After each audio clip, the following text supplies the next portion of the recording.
నమస్కారం అండి. సో మన భీమడోలు సర్కిల్ పోలీసు ఒక చక్కగా వర్కౌట్ చేసుకొని ఈ ట్రాన్స్ఫార్మర్లు దొంగతనం చేసి దాంట్లో కాపర్ వైర్ చోరీ చేసి ఒక ముఠాను పట్టుకున్నారు. దీంట్లో 4 ముద్దాయిలను అరెస్ట్ చేయడం జరిగింది. వీళ్ళు ఏం చేస్తున్నారంటే ఈ డబ్బు కోసము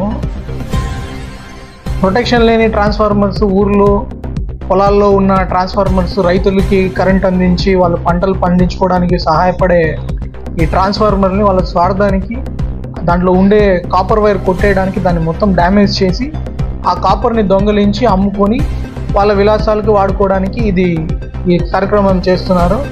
దీంట్లోనే మనము ఒక 41 ట్రాన్స్ఫార్మర్స్ వీళ్ళు ఏదైతే పగలకొట్టారో దాన్ని గుర్తించి ఒక్కొక్క ట్రాన్స్ఫార్మర్ విలువ వాళ్ళు ఎరెక్ట్ చేయాలనుకున్న ట్రాన్స్ఫార్మర్ రైతులకు ఉండాలనుకున్న అది 41 లక్షల వరకు కాస్ట్ అవుతుంది ప్రాపర్టీ, వీళ్ళు డ్యామేజ్ చేసిన ప్రాపర్టీ. కానీ వీళ్ళు చాలా తక్కువ అమౌంట్ కోసము ఆ రాగి వైర్ని దొంగలించుకొని ఒక 639 కిలోల రాగి వైర్ని దీని నుంచి దొంగలించారు వాళ్ళు. అదంతా వీళ్ళ దగ్గర నుంచి రికవర్ చేయడం జరిగింది. ఎవరైతే దొంగతనం చేశారో వాళ్ళే కాకుండా ఈ దొంగతనం చేసిన ప్రాపర్టీని కొన్న రిసీవర్ని కూడా అరెస్ట్ చేయడం జరుగుతుంది. ఈ ముద్దాయిలు ఎవరంటే మన మానుకొండ వెంకట్రావు, 40 సంవత్సరాలు, ఇతను జీ కొత్తపల్లి గ్రామం, ద్వారకా తిరుమల. ముగ్గల దుర్గాప్రసాద్, ఇతంది జంగారెడ్డిగూడెం. అన్నదమ్ములు ఉన్నారు ఇద్దరు. ముగ్గల శ్రీనివాసరావు, ఇతంది జంగారెడ్డిగూడెం. కుక్కుర్తి వెంకటేశ్వరరావు, తండ్రి సూరిబాబు, వయసు 42 సంవత్సరాలు, జంగారెడ్డిగూడెం. ఇతను ప్రాపర్టీ రిసీవర్. సో వీళ్ళ మీద మొత్తం 16 కేసుల వరకు రిజిస్టర్ అయి ఉన్నాయి. దీని ద్వారా నేను మళ్ళీ ఇలాంటి ట్రాన్స్ఫార్మర్లు కొట్టేసి దాంట్లో రాగి కోసం, మీ కక్కుర్తి కోసం ఒక 10 రూపాయలు క్విక్గా సంపాదించాలి అని చెప్పి మీరు రైతులు ట్రాన్స్ఫార్మర్లు కొట్టేసి వాళ్ళ పంటకి నష్టం తీసుకొచ్చి గవర్నమెంట్ ప్రాపర్టీ ఇట్లా డ్యామేజ్ చేస్తూ పోతే మీ మీద కఠిన చర్యలు తీసుకోవడం జరుగుతుంది. పీడీ యాక్ట్ కూడా పెడతాము. ప్లస్ ఇప్పుడు కూడా వీళ్ళని రిమాండ్ పంపించడానికి అన్ని చర్యలు తీసుకుంటాము. ఫాస్ట్ ట్రాక్లో వీళ్ళ చర్యలు కూడా వీళ్ళ మీద గట్టిగా ఉంటాయి. ఇది ఒక చిన్న నేరంగా భావించడం లేదు. ట్రాన్స్ఫార్మర్లు ఎవరైనా కొట్టి రైతులకి కానీ ఇబ్బంది కలిగించే విధంగా మీరు కానీ ప్రవర్తిస్తే ఖచ్చితంగా చాలా గట్టి చర్యలు తీసుకోవడం జరుగుతుంది. అన్ని రకాలుగా మీ నెక్స్ట్ పీడీ యాక్ట్ పెట్టడము, తర్వాత మీకు సంబంధించి గవర్నమెంట్ ద్వారా ఏదైనా ఆస్తులు జప్తు చేయడం, అట్లాంటి చర్యలు ఏమైనా ఉన్నా కూడా దాని గురించి కూడా పరిశీలన చేస్తాము. మాకు తెలియదు, దొంగలు తీసుకొచ్చారు, అమ్మారు అంటే ఒప్పుకోవడానికి లేదు. ఇప్పుడు చూస్తే ఈ కేసులో 41 ట్రాన్స్ఫార్మర్లు కొట్టేసి ఈ వ్యక్తి దగ్గర తీసుకున్నారు. వీళ్ళు ఏం చేస్తున్నారు, దొంగతనం అని తెలిసినా, ట్రాన్స్ఫార్మర్లు రైతులు నష్టపోతున్నారని తెలిసినా వాళ్ళ కక్కుర్తి కోసము ఈ ట్రాన్స్ఫార్మర్లన్నీ తక్కువ డబ్బుల్లో ఈ రాగి కొనుక్కొని బయటకి ఎగుమతి చేయడం, ఇట్లాంటి పనులు చేస్తున్నారు. కాబట్టి ఎవరైతే కొంటున్నారో వాళ్ళకి కూడా చాలా జాగ్రత్తగా ఉండాల్సిన అవసరం వస్తుంది. ఏం కొంటున్నాము, ఏ రాగి కొంటున్నాము, ఏ బంగారు కొంటున్నాము, ఏ సిల్వర్ కొంటున్నాము, it is your duty. You can't plead ignorance. నాకు తెలియదు అనేది ఒప్పుకోరు, ఖచ్చితంగా నాలెడ్జ్ ఉంటుంది. ఫర్ ఎగ్జాంపుల్ ఈ కేసులో 41 కేసుల్లో 41 ట్రాన్స్ఫార్మర్లు తీసుకొచ్చి మీ దగ్గర అన్నారు, తక్కువ డబ్బుకు కొంటున్నారు.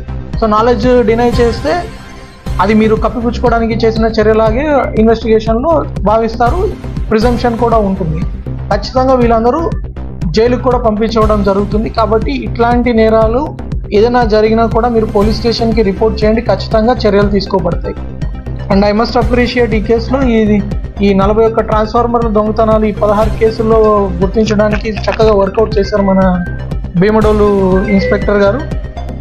తర్వాత మన SI Sudheer and police constables మన 2378 M Venkateswararao, head constable S Srinivasarao, మన కానిస్టేబుల్ మురళీకృష్ణ, వెంకటేశ్వరరావు, హోంగార్డ్ ప్రకాష్ బాబు, వీళ్ళందరినీ కూడా నేను అభినందిస్తున్నాను. సో ఇంకా ఇట్లాంటి చిన్న దొంగతనాలైనా సీరియస్గా తీసుకొని చేస్తే రైతులకి, ప్రజలకి కూడా మంచి చేస్తారు. సో ఆ డైరెక్షన్లో ఇంకా వర్క్ చేయమని చెప్పి నేను కోరుతున్నాను. Thank you.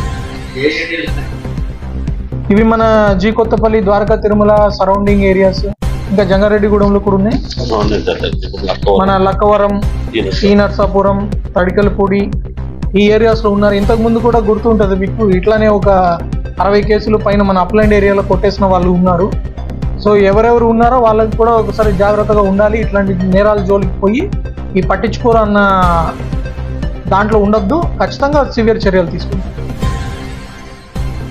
వీళ్ళ మీద ఇప్పుడు 16 కేసులు ఉన్నాయి. ఇంతకుముందు ఇద్దరి మీద వీళ్ళు గంజాయి కేసు కూడా ఉంది. సో వీళ్ళు ఆ గంజాయి వ్యసనానికి లోబడి తక్కువ డబ్బుల కోసము ఈ రైతుల ట్రాన్స్ఫార్మర్లు కొట్టేస్తున్నారా లేదా అన్నది కూడా ఒకసారి ఖచ్చితంగా అట్లాంటివే ఉంటాయి వీళ్ళ దగ్గర.